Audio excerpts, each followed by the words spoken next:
Rolling around at the speed of sound. Got promises to take, gotta take more than an earthsake. Rush all the humans under my wheels. I'll beat the PD, look at all these kills. Follow me, reinforce me, trust me, and we can lay siege to their cap city. The gates will break through, get their income to you. Follow me. Oh yeah, yeah. Hello, and welcome to another Dominion 6 National Overview. In this one we're going to be going Early Age Satis, the Lizard Kings. Ruled by the Lizard Kings, their heirs, and the Lizard Theocracy, they seek dominion over the land surrounding Satis, the Great Swamp, desperate to try and reclaim their knowledge of death stolen by the Urmor Empire. Not that that could go badly, right? The nation of Satis has two races, though they're pretty similar, both being lizard-like humanoids, one being herbivorous, the other carnivorous, or predator lizards as we'll call them from here. The nation prefers heat level 2 for temperature scales. They employ a fairly advanced military, using chariots, normal infantry, and slave predators, as well as some additional sacreds. They have good access to death magic, and decent access in nature, and a little bit in water and astral. They have powerful priests, with recruitable Holy 3s in their capital, and Holy 2s and 1s elsewhere. For the Dominion, they have an order and heat limit of +1. They build standard forts of the early age, so when they're upgraded you can get 2 commander points of recruitment from them per turn. So what about the Lizardmen themselves? Well, they're size 3, with fairly on par with human stats. They're all cold-blooded, so they hate fighting in the cold, and have some degree of poison resistance, which is good with your nature paths. You do have some inbuilt natural protection as well, making your unarmoured troops slightly better off than similar troops of other nations, and your armoured troops have even better protection. All of your infantry can swim, so they can cross rivers even when they're not frozen. All of your troops as well have higher magical resistance than regular humans, making them slightly more resilient to spells later on in the game. The predators are basically the same as your lizards, though they get 2 attacks, their weapon and a bite attack, and they have slightly higher combat speed, but are slaves, so they have slightly lower morale and slightly lower natural protection. So what can we say about your troops? You have decent troops of the early age and a wide selection to choose from. You have a big selection of infantry, light to heavy regulars, and additional slave troops. You also have access to chariots for recruitable tramplers to help with your expansion, and some runner slaves that you can use as a cheaper version of light cavalry. All of your troops have their natural protection, which does help them a little bit in combat, as well as poison resistance to help against your own spells or other sources of poison damage. Do note though that this is not enough to save them from strong poison damage, but it can give you the edge against some weaker poison sources. Your troops also tend to move around the map slower than their counterparts, as they have lower map move than humans, so keep this in mind when you're planning your attacks. Let's start with the militia, which is a basic militia unit with slightly better protection than most due to their scales, increased magic resistance and poison resistance, but you get a body with not great skills and morale and no shield. Definitely better than some nations' militia, but still not a great front line. They can be useful as cheaper chaff if you can't use summons, especially for something like cracking forts. Just don't get them in battle if you can help it.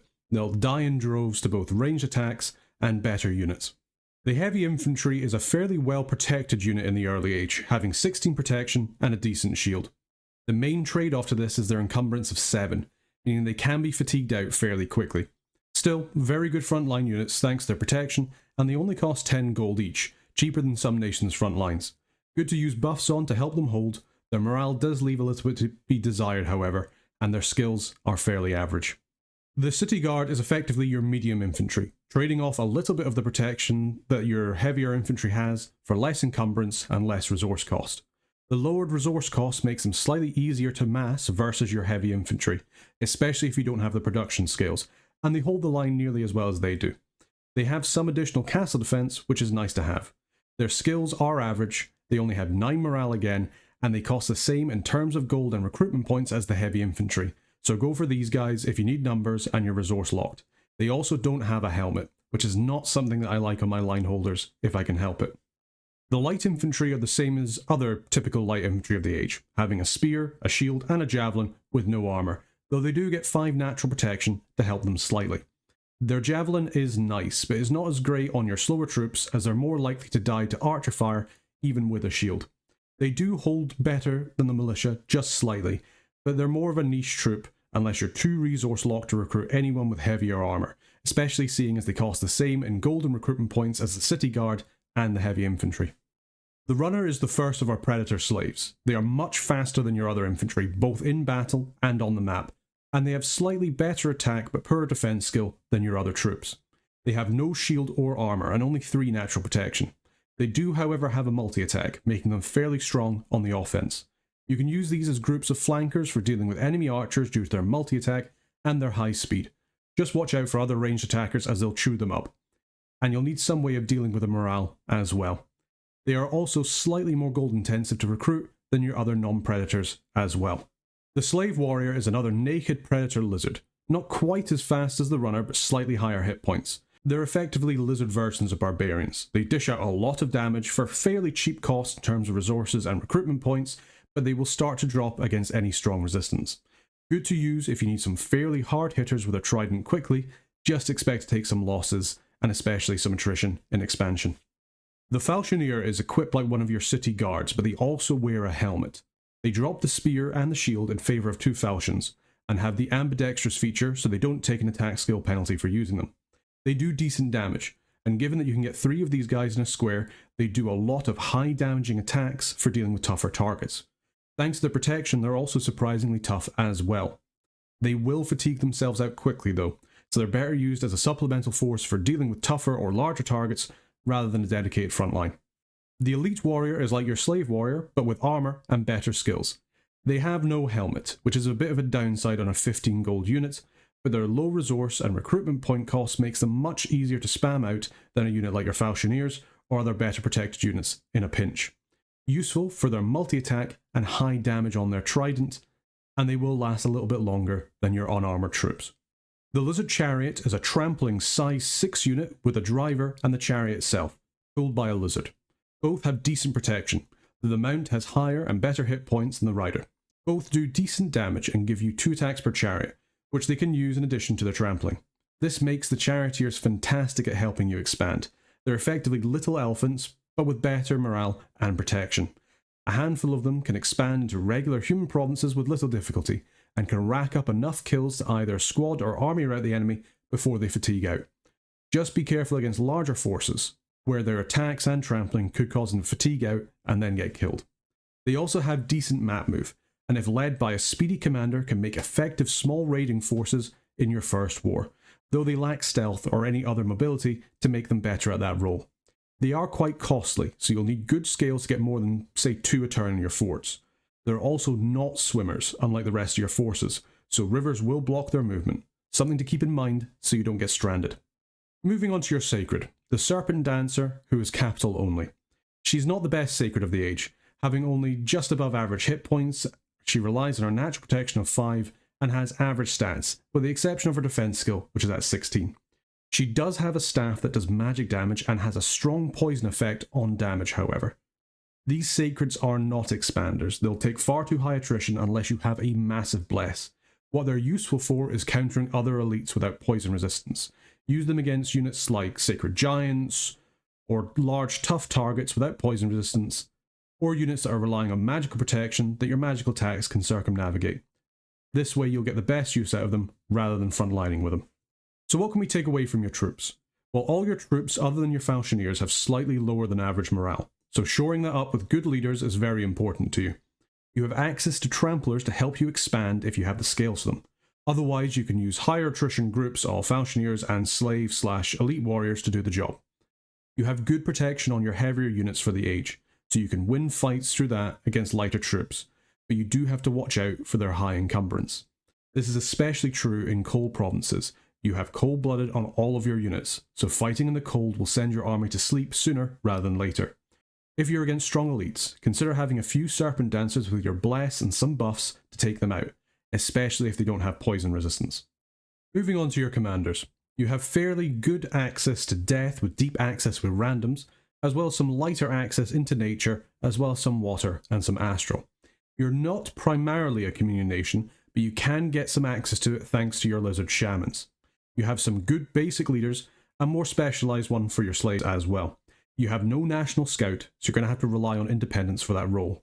You can recruit Holy Twos in any fort to to help buff your armies up with Serpent Courage for their morale and for banishments against enemy undead, though with your access to death that should be much of an issue with some additional research. The Taskmaster is an okay leader, able to lead 50 men. These guys are quite good at leading your slave troops as they have Taskmaster 2 to give them +2 morale. Unfortunately, they don't have access to advanced formations themselves. As a chassis, they have average stats and no armour. They're quite vulnerable to missile fire or if put in melee, so try not to put them in harm's way if you can help it. They are fairly cheap, so you can use them to help ferry troops if they're not leading slaves. The Commander of Satis is another okay leader, this time able to lead 75 men for only slightly more gold cost than the Taskmaster. They still don't get access to advanced formations, but at least have better armour. These are your budget leaders, recruit them if you don't have the gold for better ones, otherwise I'd skip them to be honest, as you have better options for 4 turns. The Lizard Lord is a more expensive commander, but for it you get a good leader for 100 men and that has decent armour and stats. These are the guys you want to lead your troops as they have access to advanced formations and, thanks to their leadership, squads under their command get increased squad morale to help against squad routes. They only cost 1 commander recruitment point to make, so if you have some spare points, if you're recruiting a priest for example, you can get one of these guys as well to lead your forces a little bit better. Moving on to your mages, we have the Heir duel, a Holy One priest for 45 gold. She has average stats, and other than her poison resistance and a slight amount of natural protection, there's nothing really too special about her. Use her to help you banish undead armies if you're getting rushed down by them, or if you really need to buff some sacreds, or if you have a commander recruitment point spare for some preaching, otherwise she's not too useful. The High Priest of Satis is an okay leader, and has Holy 2. They're good for buffing troops with Sermon of Courage, and have another potentially more important role. They have the Temple Trainer ability, which lets them summon 1 Sacred Serpent per turn from a temple. This is limited to 1 priest per province, but with enough temples you can summon several of these snakes per turn. I'll go over these snakes more in the summon section, but keep these guys in mind as they can be fairly important for your game plan. Moving on, you have the Lizard Shaman, an Astral and Nature 1 Holy Mage. They are reasonably cheap mages and your most upkeep efficient researchers due to the fact they're sacred, something your other mages are not. They are also your guaranteed astral access, letting you use some small astral buffs and for use in communions. They're also good as travelling companions with your other, more expensive astral randoms to help defend them against things like mind hunts or magic jewels in battle. A good mage, for a reasonable price and with a lot of utility. The Reborn is a Death 2 mage who doesn't cost that much. They can Horde of Skeletons right out of the bat, as well as cast any other Death 2 spells, or you can boost them up to Death 3 with a Skull Staff to improve their casting power. They don't have the best stats if caught in melee, so try and keep them out of harm's way if you can. They aren't sacred, so they do cost a fair amount in upkeep, and they aren't the most efficient researchers because of that. They are also slightly overshadowed by your next mage, who is more effective than them, but they only cost 2 commander points, so you can get 2 Reborn in the same time you can get this next mage. Moving on to your next mage, the Sauromancer, a slow to recruit, Death 3, Nature 1 mage with an 100% chance for +1 in Water, Astral, Death or Nature, and then a second 10% chance for +1 in those same paths. They have an inbuilt invulnerability of 15 against non-magical weapons. These guys are the premier mages for your faction. They're not capital only, so they can be made in any of your fortifications. The only limiting factor is that they're slow to recruit and their cost. For this though, you get a great mage. At minimum, Death 3 means they have fairly deep death access, especially if buffed up with a Skull Staff. All of their randoms are fantastic. The water randoms give you access to Stygian Rains and some self-thugging. Nature can get you army buffs off, especially with some boosters, and Astral randoms can join your communions for getting off big nature or death spells. The death randoms also enable you to boost your way all the way up to Death 6, becoming powerful ritual casters or battle casters in their own right. They don't have the best stats for combat, so keep them as supporting mages unless they're kitted out to do some light thugging. Now on to your capital only mages. Both of them are actually just priests, not full mages, which is something of an oddity. Both, however, are fantastic leaders, and are able to bless themselves and other sacreds in their armies as well, but they are a little bit more niche than some of your other choices. Recruitable Holy 3s will always be useful, however, good for divine blessings and smites in battle, and for claiming thrones or preaching outside of battle. The Lizard Heir is an up-armoured version of your Lizard Charioteer, with Holy 1 for paths, and they are also good leaders. They have good protection and stats on both their mount and themselves. You can use them to lead forces of chariots if you want to take them raiding in enemy provinces, or as a more mobile army for defending your territory. They are priests, so they can bless and use banishment, but being Holy One makes them more limited in what else they can do. They are also sacreds, so you could build a bless around them and their mount in order to turn them into pretty decent thugs, but that could be a little bit wasteful. It is funny to do, however. You can recruit 2 of these per turn in your capital. For your last capital-only commander, we have the Lizard King, a very good leader with Holy 3 for paths. They are old age, which does lower their map movement. These guys are slow to recruit, but they make great leaders thanks to their inbuilt squad morale bonuses, especially with some additional forging items to buff up their inspirational. They're also great priests. Holy 3 base means they can claim thrones, smite, and throw out very effective banishments. One of these guys also makes a good shout for your prophet, which will turn them into Holy 4s, making them into big banishment spammers, or for casting fanaticism for a battle-wide sermon of courage in big battles. Useful to get a few of, especially if against large forces of undead, when you don't have the research to counter them or use them. So what can we take away from your mages? Well, you have some high access paths, mostly in death, but Holy 3s aren't anything to sniff at either. You're slightly more limited in your nature and especially in your water and astral access, but that can be improved by forging, or, for astral cross paths, communions in battle. You're much more reliant on death than any other path, which is fine because it's a great path both in battle and on the campaign map. Given the fact your Sauromancers aren't limited to your capital, having a good economy is, at least in my mind, very important for early age statists in order to be able to scale into the later game where death becomes better with research, especially if you take into account your summable sacreds with your high priests. Okay, let's move on to your national summons, specifically starting with the sacred serpent I was mentioning with the high priest. They're a sacred animal with good magic resistance and attack skill, with additional poison damage on damaging a target. They're also standard bearers, so can help your troops' morale when added to their squad, and they can take a bless, though even without a great one, having a couple of these guys in with your troops can be a big help. Every time a high priest takes the action to summon one of these guys, you will spawn one of them per month. You should have a high priest at every temple that you have summoning more of these guys. They're free on upkeep, and more sacreds to have in your army is always nice. When you can, later in the game, giving them buffs like regeneration and protection buffs like bark skin or even better Stiggy and Rain can really help their effectiveness in battle. The Great Lion is a Nature 2 ritual at Conjuration 3 that summons 15 Great Lions plus 1 for every nature level above 2 for a total of 9 nature gems. These are decent flankers with a multi-attack and decent hit points, though their protection leaves a lot to be desired, and they're also undisciplined, so you can't script them, which is their main weakness. A decently priced chaff summoning tool, though you may struggle to get Nature 2, except off your Sauromancer randoms who probably have better things to do, or if you use one of your lizard shamans with a thistle mace. Still, good in a pinch for a fairly damaging, fairly cheap chaff unit. The Sacred Crocodile is a Conjuration 4 ritual requiring Nature and Water 2 that costs 1 Nature Gem for 1 Sacred Crocodile. They're size 8 sacks of HP that are undisciplined, but can take a bless. They do great damage and have a decent attack skill and also decent protection, though their magic resistance is a little bad. The path requirement is a little bit of an issue until you get high enough into construction research, but when you can get them, they make a very decent choice to get for armies with powerful mages. With their stats, they great soul slay magnets, which can help keep your more valuable mages alive. A great role to fulfill with them with their gem efficient summoning. Otherwise, if they do reach the enemy, they can do a lot of damage to them with their bite, and they can tank a fair amount with their HP and their protection. Next we have the Monster Toad at Conjuration 5, which requires Nature 2 and 1 Nature Gem for a Monster Toad, a size 8 Sacred Trampler, with a poison cloud around it and poison skin that has decent HP. It is a little slow, and it has poor stats otherwise, as well as being undisciplined, but it's great in its poison cloud. Your troops all have a little poison resistance, so they don't care as much about the cloud it leaves behind as your enemies do.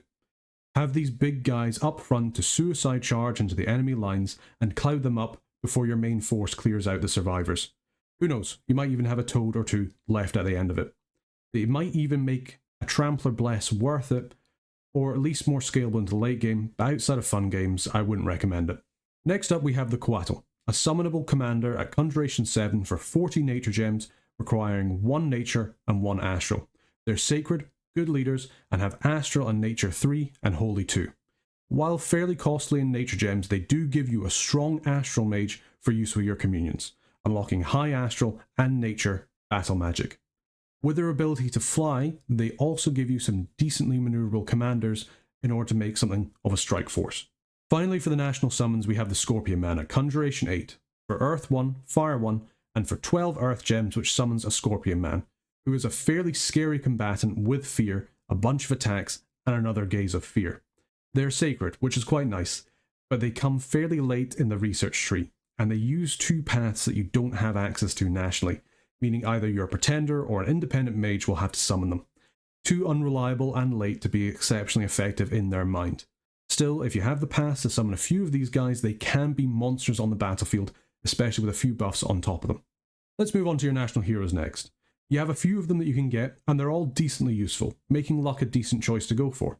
First, we have the Lizard Hero, a very good leader with Inspirational 1 with a whopping 20 defense skill, good base stats and armor, and has a Sword of Swiftness with his kit.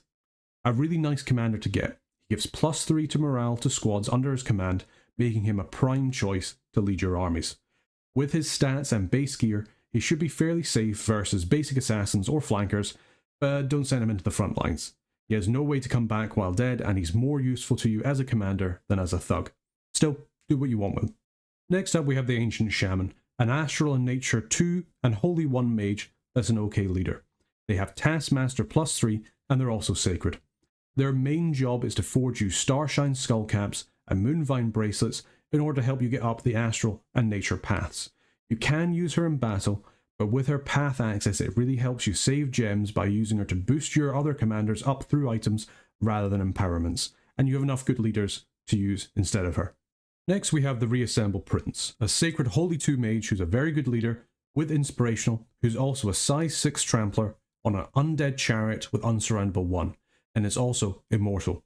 A very good hero to get. They can help with your armies, they have great stats in order to get stuck in with to help your troops, and they're also immortal. So if you lose him, he'll just come back after 3 months. If you get him, use him to bully your opponents with a couple of charioteers or some gear, at least until Soul Slay becomes available. Also beware of those with priests in their province defense. He is undead, so he can be killed by banishments, though he has fairly high HP and magic resistance to help against that. His chariot has a little bit less though, so he'll lose his trampler if that dies. Finally, for your national heroes, we have the Consort of the Dead, a Death 4, Nature 3 and Astral 2 mage. This is your best nature mage that you have access to. She'll be doing a lot of your late game casting and forging. She's able to cast Mother Oak, Contact Lamia Queen, Worm That Walks, etc. Try and keep her safe if you can, and she also makes a prime Twiceborn target. For national sites, you only have the one, the Temple City. It is what allows you to recruit your Lizard Kings and Heirs, as well as your Serpent Dancers, and gives you 4 death and 2 nature gems per turn. A really nice starting site. That's a lot of sorcery gem income guaranteed from the start of the game for you to use in your battles or for some early summons in your first war. When it comes to magical research, enchantment and evocations are probably your go-to. Rituals for skeletons, Horde of Skeletons, and things like Shadowbolt are great for you to get early. Alteration is also good with your nature paths for buffing your troops, and you can get some benefit as well from your water and astral paths here too. Thaumaturgy is also nice for some of your death spells, as well as giving you access to some morale plays to level the playing field. Conjuration is also good for summons to help you dip your toes into other paths, and while you aren't a blood nation to begin with, you can break into it with the help of some Lamia Queens. So what are some example spells to go for? Well, Horde of Skeletons is the big one. Your Reborn and Sauromancers can all cast this without help, and the long dead you summon are a good way of supplementing your forces. Cast this a few times in the early stages of battle to get the dead out, buff up your casters while your troops move in, and hopefully your Skelly boys will seal the deal. If you're starting to struggle with enemy skeletons, well, remember that you have the prime paths for casting Wither Bones, so you can eliminate other enemy undead very easily. Just be careful if you're using your own. Rigor Mortis is another spell in your arsenal. You aren't an undead nation necessarily, but you can summon enough skeletons in battle or outside of it in order to use this effectively. With your lizard's higher innate magic resistance, they have a better chance of shrugging off the spell's effects for longer, letting them be more active than your opponent before everybody living takes a nap. Speaking of living troops, life after death is a good way to get the most out of your living guys. Anytime a living, friendly troop dies, they will rise again to continue to fight for you. A really nice spell to use to get the most out of your troops when other big battlefield spells start to come out. Another spell to consider is Foul Vapours, which used to be the Satis classic.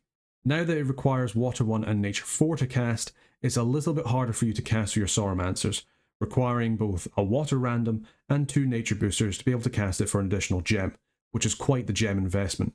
It is, however, still a great spell for you to use.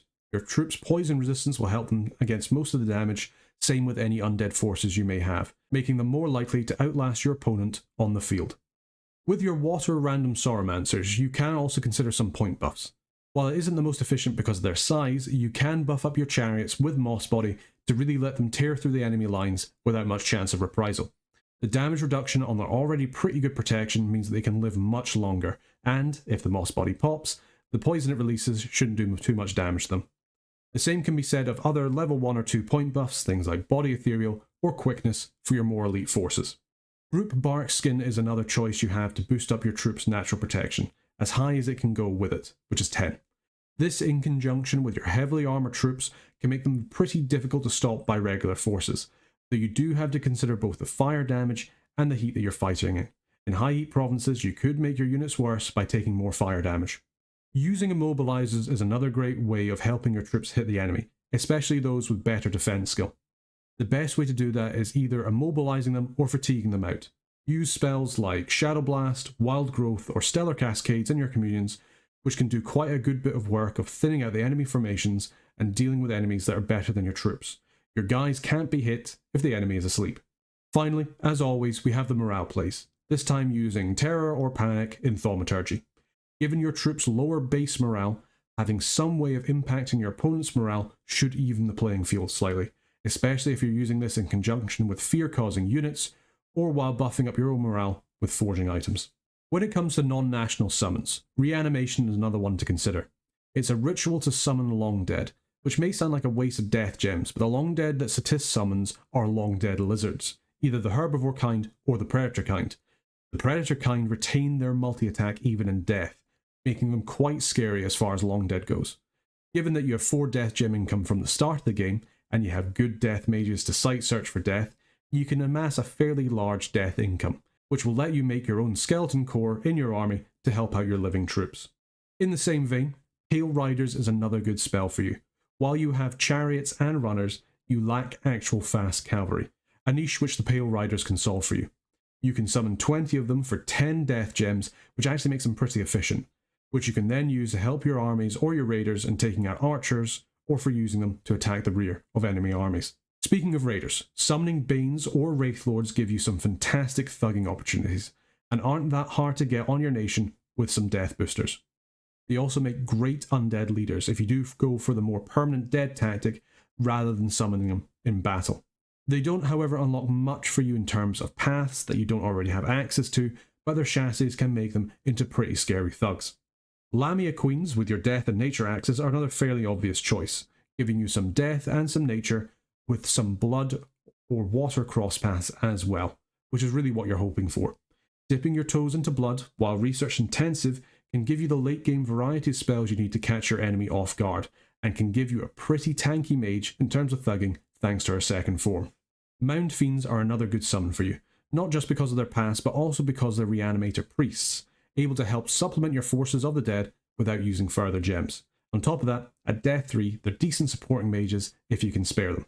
Ivy Kings are another way of boosting yourself up in nature. They come in at Nature 3, so with a Moonvine Bracelet and a Thistle Mace they can get up to Nature 5, where you can then make a Tree Lord Staff for Nature 6, giving you access to things like Mother Oak, any high nature spells, or as a very efficient Ivy Man or Ivy Ogre summoner for Siege Shaft. If you want a good trampling unit to support your chariots, get yourself a Behemoth, an undead elephant that will trample until it dies. Again, the fact it's undead means it won't rout from the battlefield, so it won't trample your own troops, and with its HP, it can take a lot of hits, a pretty decent investment for only 9 death gems. If you don't mind what pass you get, you can also summon Spectres, for which you easily have the death pass for. They have 1 in death base, but they can potentially break you further into astral or water, or, more importantly, glamour. If you can get a double glamour Spectre, then that can let you start to cast Dread on your troops, or Sight Search in order to start breaking into glamour, which can really help you, as another sorcery path is always great. Although it's not technically a summon, a special shout out to both Twiceborn and Lichcraft. Amazing spells to cast on your Sauromancers in order to bring them back as either a white mage or by turning them into immortal liches. The latter is obviously very late in the research tree, but you can craft the boosters you need to get to it, and it does make a very powerful choice for fighting nations unable to easily soul slay. Alright, on to forging. Satis has one national item it can forge, which is also an artifact, the Jade Mask. This is an artifact requiring construction 9, but it does give you 2 death path bonus to the wearer, 10 fear, some regeneration, poison resistance and magic resistance, and lets you cast rigor mortis in battle. A very powerful artifact, but it can only be used by cold-blooded units, meaning that only your living Sauromancers can use it, or any other of your other living mages. A nice and expensive item. It could be fun for a final battle. Alright, on to normal forging items and what you should shoot for. Well, for research boosters, you really only have 2 that are easily available to you, Skull Mentors and Homunculi. Of the 2, Skull Mentors are easier for you to make, give you more research per gem, and you also get more death gems and nature gems from the start. You could make an argument that you really want to use those death gems for other things, for other rituals or spells, but it makes for a more sensible option in my mind to go for the skulls in order to boost up your researchers. For boosters, the main one you're going to be making is a Skull Staff, able to get your Sauromancers up to the levels of death where they're taking barely any fatigue for casting Horde of Skeletons. These will let you drown your enemies in Long Dead, especially combined with fatigue-reducing items, things like Boots of the Messenger. Other boosters to look for are things like Water Bracelets, Thistle Maces, Moonvine Bracelets, Starshine Caps, anything to help get your weaker paths up higher for better spells. If you're going down the path of reanimating, getting yourself an Amulet of the Dead will pay for itself very quickly. When you reanimate, it will add an additional +2 to the number of dead you summon. So if you use something like Reanimation, it'll give you 2 long dead on top of the number you'd normally summon. A really nice booster to give to your reanimators. Especially useful if you have Reanimator Priests, as that doesn't cost gems when they do it. 4 items for your commanders in battles. Skull Standard and Spirit Mask are both great items for your commanders, especially those close to the enemy, things like your Lizard Heirs for example. Giving them a Fear Aura, the ability to cast Panic or auto-casting Frighten on those around them, will make it far easier to deal with enemy forces, or if you're using them as an army thug, to weaken their resolve. Morale plays are more important for you due to your troops lower than normal morale. Anything that evens the playing field will help you massively. I've included the Effigy of War because it's not too expensive and I think it's underused. Making it appear that you have larger armies than you do is a great way of convincing your neighbours not to attack you just due to your large strength on your force, for example. This is really only useful in multiplayer games against other humans, but hey, it's a fun item and I think it's neat. The Horror Helm is another good choice for your raiding commanders, giving your commanders fear and good head protection. Having fear will make the enemies run away far easier, meaning you'll take less casualties through attrition and have an easier time taking over provinces, which is always beneficial. The Snake Bladder Stick is another cool item to use on your thugs. Thanks to your inbuilt poison resistance, you don't mind too much about the cloud it makes, especially on your Lizard Heirs who may just trample straight on past whoever they've killed with it. Use it in conjunction with some resistant buffs to make sure that you're safe and smack some people with the gas. The Horn of Valor is a great item to give to your commanders for the inspiration that it gives. Anything you can do to increase the morale of your troops will make them last far longer in battle, especially against things like Glamour Nations able to do morale plays or cast things like Dread on their forces. Although I couldn't fit it on this page, a special shout out should be given to the Shroud. Your main mages, your Sauromancers, and possibly your Reborn, are not sacred, but you can give them a Shroud for only 5 Astral Gems, which will then turn them into a Sacred Mage, which will let them take any bless that you currently have, and even if you don't really have a bless, at least it gives them +1 morale, which is very nice. Alright, with that let's move on to Pretender design. Satis has quite a few Pretenders to choose from the Egyptian culture group, with a fair selection of Titans, but only 3 Dom 4 Immobiles. But they do have quite a few expansion Pretenders, and your usual selection of Rainbows with some National Pretenders as well. When it comes to when you want your god to be active, I would suggest staying more on the side of being earlier rather than later. Satis has some not so high but high enough research goals that an awake researcher is actually quite helpful. Enchantment 5 is a big research goal for you to hit. The earlier you do, the better. At the same token, Satis does actually quite like to get scales, so going dormant with more of a supporting god is also a decent choice. Equally, Satis does like getting gold for getting its infrastructure up and for supporting its fairly high upkeep mages, and the main way to get gold is to take provinces, meaning an Awake expander isn't out of the question either. You can take a massive Imprisoned Scales god with a decent bless on top of that and rely on your chariots for expansion, but that isn't massively required. But ultimately, it's up to you. Speaking of scales, what is Satis like? Well, Dominion is always important, not only for sacred production, but also for you to distribute your scales. I'd say a Dominion between 4 and 5 is fine for Satis. You'll probably not be recruiting your Serpent dancers in high enough numbers as you don't really rely on them for expansion. But you do want to make sure you have a high enough Dominion for your scales to push and to get the benefit from them. Anything under 4 is getting into the danger zone where you may get Dom killed, but you do have enough Holy 3s to get around that really. For Order, you have the +1 to Order limit. The game does really want you to take more Order, and you probably should. Even if you don't want to get more heavily armoured units, you still need recruitment points and gold to get your slaves, who are probably better than your basic unarmoured units purely from their multi-attack. Having the recruitment points available to get them in high numbers in a turn is a good idea not only for basic recruitment, but also for panic situations where you just need as many units as possible. When it comes to production, you have a bit more of a choice. If you want to rely more on your heavily armoured troops, like your elite warriors, falchineers, heavy infantry and chariots, then you'll probably want some levels in production. For typical production, you probably want to have it either equal or 1 less than your order scales to get the best troop production. Also, every level in production will help you pay for your mages by increasing your income. If you want to rely more on your slaves and less on your armoured troops, then taking Sloth is absolutely fine. You just have to rely less on your chariots for expansion.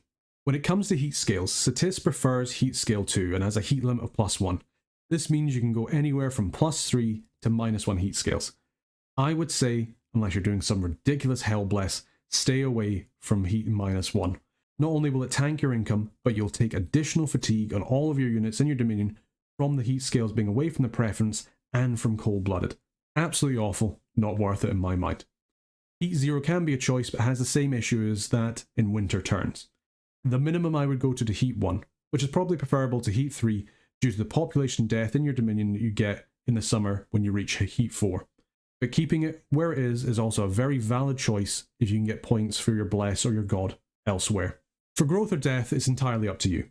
You'd love to take growth because you're probably looking for the game to go late as Satis in order to get your research and your expensive mages out, but if you're planning on certain upkeep production strategies like twice spawning your expensive Sauromancers, you could take death as it really won't start to hit you badly until the 3rd year or later.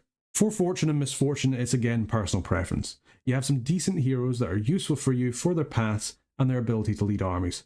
But if you don't care about that, you can just take misfortune. Just be aware that you have no fortune tellers to counter the bad events, but equally, you'll probably have taken order so you can convince yourself that they won't happen like I usually do, and then I'm proven wrong. Finally, for magic or drain, I'd heavily recommend magic. Your shamans are upkeep efficient researchers, but they're not particularly quick, and you'd like to instead to get out more Sauromancers out of them instead of them in your forts. Because of this, making every researcher more efficient is good for you, especially seeing as you have some critical levels of research to get the most out of your powerful death mages. You can go drain, you'll have to rely far more on your slow to recruit Sauromancers to research for you, which will put a massive drain on your ability to further expand and recruit from the upkeep. Now for blesses. What blesses do you want? Well, as a nation, it's not exceptionally important for Satis to have an exceptional bless in my mind. It's not to say that you can't run blesses. I'll show you some funny ones I have later in the video. They're just in my mind a much more scales orientated nation. This is compounded by the fact that only one of your mages is actually sacred, so a mage bless isn't a great shout, except if you want to spend all of your Astral Gems on shrouds for your Sauromancers. Additionally, your only sacred units are your cap-only Lizard Heirs and Kings, your Serpent Dancers, your Sacred Serpents from your temples, or your big frogs or crocodiles. Not really something that's worth building a massive troop bless around. You can take some stat increases or larger to make your Sacred Tramplers better, otherwise a few basic resistances can help, but overall it's not particularly important. But I'll give you a few that I think could be good if you really want them for a bless. If you're going glamour on your Pretender, Heroism is a good shout for one thing, increasing the XP of your Sacreds. Getting more XP will make your Sacreds have better stats, and it will also help your researching Lizard Shamans get better at research too, which actually makes it surprisingly good. Hard Skin can be a good bless as well. It makes your Lizard Heirs exceptionally tanky. Your Sacred Summons tankier as well, and it actually lets your Dancers take a hit. Very important as well for some Expander chassis in order to make them able to take out indie provinces on their own. If you're willing to invest some Astral Gems, then Reforming Flesh is another blessed choice. Your white mages aren't sacred by themselves, but if you give them a shroud, then they will become sacred and they can benefit from it. Giving your undead mages regeneration makes them far tankier, especially if you then add something like Soul Vortex into the mix, and can let them thug far more effectively. Additionally, if you wanted to keep your Sacred's fatigue down, you can go for a Reinvigoration Bless. This can work with your shamans especially well, if you're going to be using them a lot as communion slaves, in addition to something like your Sacred Tramplers. Finally, another bless not to sleep on is Inspirational Presence. This gives your Sacred Commanders the ability to command more units and gives them +1 Inspirational. This means that both your Lizard Heirs and your Lizard Kings start to become really fantastic leaders, and can really help you stop your morale issues for your first war if you haven't got the construction yet in order to forge your way out of it. Alright, that's a slightly shorter look at blesses, but what about pretenders? I have a few to look at. As I said before, I think EA Satis is much more of a scales-based nation, so my pretenders will reflect that. If you want to go for a bigger bless build, then go for it. This is just an attempt to trigger some inspiration for you for what you could use as a pretender. First up, we have the Awake Expander Devourer, a Devourer of Souls with 6 Earth and 3 Death, and a Hard Skin Bless with Dominion 4, Order 2, Productivity 1, Heat 1, No Growth, 1 Misfortune, and 2 in Magic. The idea behind this pretender is to help you expand, pure and simple. They have a massive inbuilt Fear aura of 15, to help them clear out independent provinces on top of their 2 attacks. The Hard Skin Bless is purely to help him expand better, but also lets you sight search for Earth to give you hammers on top of using big Earth spells for later battles. He's also a very strong expanded pretender, as he's very useful in your first war due to one of his attacks, Devour Soul. If this attack damages the target, then it causes soul death, pretty much killing all non-mindless beings. This means that against an enemy pretender, this guy will wipe them out fairly easily. His scales are also pretty good for an Awake Expander, though his Dominion is fairly low, so you'll need to build some temples in order to boost it up. Next up, we have the Awake Research Titan, the Eater of the Moon, with Astral 5 and an Arcane Finesse Bless. And for scales, Dominion 5, Order 2, Production 1, Heat 1, Growth 1, Misfortune 1, and Magic 2. This pretender is for one role, to sit in your capital and research, and to get you further up into Astral for both forging and rituals. The Bless gives your Sacred Mages, or anyone you give a Shroud, a better chance of penetrating the enemy's magic resistance, very important for your banishments and Witherbones for dealing with other undead. On top of that, you have decent scales, both for your economy and research, so you can rely on your troops even with an Awake Pretender. You can use him to help in a desperate defense, but he's not that powerful without gear, requiring protection gear to shore up his protection stat. Still, he's a very good astral caster and a very good researcher. Use him to make your other mages better. Next, we have the Awake Reforming Saurolich, a Grand Saurolich with Death 7 and a Reforming Flesh Bless, with 4 in Dominion, 2 in Order, 1 in Productivity, 1 in Heat, nothing in Growth, 1 in Misfortune, and 2 in Magic. He's here to improve your white mages with Shrouds, as well as himself. Reforming Flesh on top of 25 in Vulnerability will make him able to take out Province Defense with a little bit of research. He's also immortal, with an immortality of only 1 month, so if he dies with his soul intact, he'll just reform in your capital. This gives you some good flexibility. He can expand okay, he can defend alright in your first war if needed, or you could just send him in solo to try and bomb an enemy with big death spells and then just come back, only losing the gems you sent him with and any afflictions that he may have picked up. His scales are also pretty good. Low Dominion, but good scales in order to help you recruit your regular troops on top of it. A very versatile pretender. Next up, we have the Dormant Scales Crafter, the Kneader of Crafts. He has Earth and Astral 4 with a 3x Reinvigoration Bless and 5 Dominion, 3 Order, 1 Productivity, 1 Heat, 1 Growth, 1 Fortune, and 2 in Magic. He's dormant, so he will appear later in the game, but he comes with a Forge bonus of 2 and paths to make Dwarven Hammers when you find some Earth Gems. This makes him fantastic for forging, which you'll be doing a lot of. Having him sight search for Earth and Astral Gems will unlock things like Coin of Meteoric Iron and Starshine Caps to help you improve your Astral Mages. Additionally, he can also make Master and Slave Matrices, allowing your mages, normally unable to join communions, able to do so, which makes spells like Foul Vapors far easier for you to cast. He also lets you form some death-based communions using Reborns and Sauromancers if you wish to do so, by giving them the matrices they need. He gives you some cheaper forging options, a potential for higher astral and earth casting, and if given enough gear, can be a pretty decent thug himself. Its scales are pretty good. You can change them around to be what you prefer, but this is a good one for your economy, your chances for heroes, and your research. You will have to rely on your normal troops for expansion, but that's what chariots are for. Next, we have an Imprisoned All Da Scales, another Neater of Crafts. He has Astral 4 and Earth 3 with a 2x Reinvigoration and Arcane Command Bless, with 6 Dominion, 3 Order, 3 Production, 2 Heat, 2 Growth, 2 Fortune, and 2 Magic. The main idea behind this pretender is scales. These are great scales for you to take. While you would usually go for an immobile with these types of scales, the Neater of Crafts is one of the few options you have to go for a production scale as early as a TIS, as it gives you +1 to your production scale limit. These scales will make your economy great, and let you get a lot of infrastructure up and mages out when you secure some provinces. The Bless isn't fantastic, but it allows your priests to lead magical summons like Vine Ogres to help with sieges, and the Reinvigoration will help your Sacreds or Shrouded Mages fight and cast spells. You could take this build on a mobile to make it cheaper, but you would be losing out on some production scales. Up to you if that's worth it or not. Finally, we have Sonic the Hedgehog, the Oracle, with a Water 9, Glamour 5, and Fire, Air, Earth 4. They have a Quickness and 3x Swiftness Bless with 4 Dominion, 1 Turmoil, 2 Sloth, 1 Cold, 2 Death, 2 Misfortune, and 1 Magic for scales. This build is terrible, but it does let you expand with your Lizard Heirs, which is quite funny. The scales are bad, the Bless doesn't do much, but it will actually make your dancers actually be able to do fairly well in combat, which they can get into very quickly with how high their combat speed is. Your god can research for you as they have good enough research, and they do unlock fire, water, earth, and glamour paths for you to get into. You can obviously change what paths you take. Nature Glamour could be better, for example, for things like Fairy Court, but if this build makes it to the late game, then fair play to you. You have a bigger stomach for alpha builds than I do. I hope you enjoyed this national overview of early age TIS. This is a TIS at the height of their power in the lore. It's all downhill from here. But they are a fun nation with some cool lore and a nice Egyptian spin on things. Become the Sorrow Pharaoh you were born to be. Anyway, I hope this video has been useful. If you'd like to support the channel, consider becoming a member of the Burger Band for early access to videos and some other benefits. Otherwise, let me know down in the comments what you'd like to see next. Thank you for watching, and until next time, take care. Real spin on humans that got bad behavior. My 4 charioteers rode over my neighbors. In a satis crocodile alligator. I drive a lizard, screw all your haters. Yeah, it's your boy, Priest King Lizzo. Big Lizzo.